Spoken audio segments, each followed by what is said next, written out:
How you read the tentative nature of some of the announcements? How normal is that? Does any of this stand out? You know, look, I don't think one should have expected a document, as Eamon talked about, or a fully fleshed out deal coming out of a dinner of 16 people.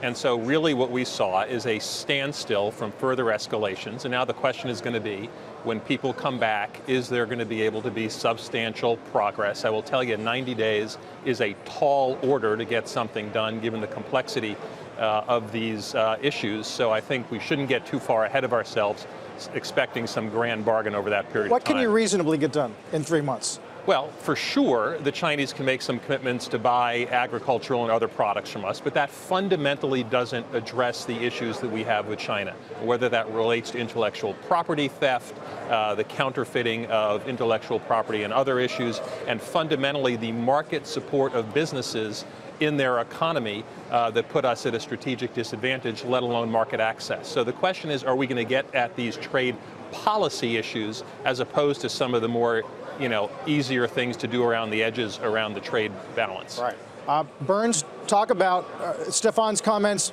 versus what the market expected going into this week and will expect in the weeks to come. Well, the market's rallying sharply because not necessarily because this wasn't really in line with the base case, but rather the agreement that they came to, or really just the extension is not really an agreement.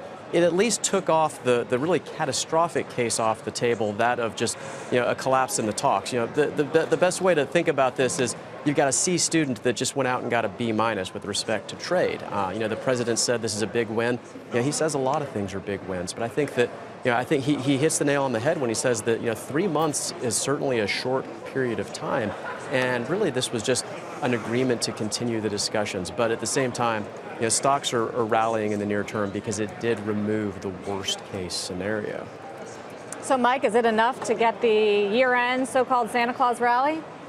It's enough to get a decent attempt at it. This is the third run since October that we're getting at these similar levels of the S&P 500. I do think that the magnitude of the rally today says a lot more about just how defensive people were. And basically on Friday, people weren't all that defensive because we thought something like this would come out of it.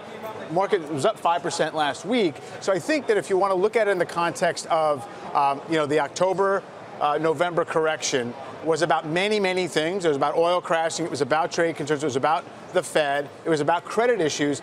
You've kind of removed a couple of those for now. And now it says, OK, now what's left? And now, is that enough to get the market back toward its highs? We'll see. I don't know that it is. It's like kind of medicating, trying a couple different medicines and seeing if the symptoms go away. That's what the process we're in right now. Stefan, these next 3 months will certainly be filled with various stories and headlines that move the market one way or the other based on the perceived progress being made. What will you be focused on as somebody who sort of understands the inner workings of some of these deals that shows either progress or lack thereof? Well, I'd say a couple of things, David. One is I think the administration has to get to a consensus in what they're actually trying to achieve, because it does seem like it is still bifurcated between some of the harder liners and some folks that are looking to get to a deal. So that's kind of one. Are they going to speak with one voice?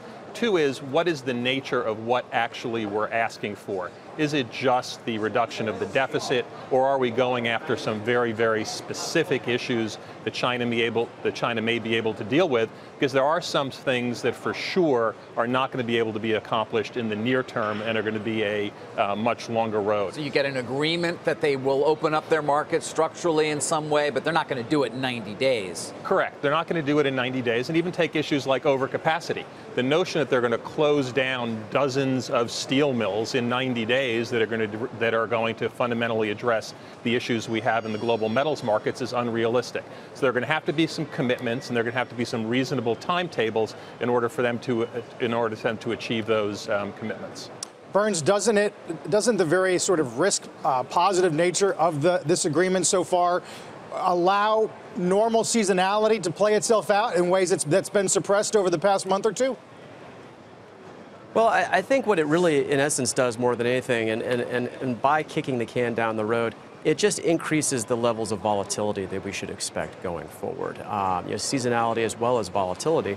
And so one of the things we've been telling our clients is that this is the type of market that you should at least look to places where you have earning stability, sectors like healthcare, like dividend-paying stocks, where you actually maybe get a little bit of stability rather than just from the ups and downs that some of the more cyclical companies might in fact face.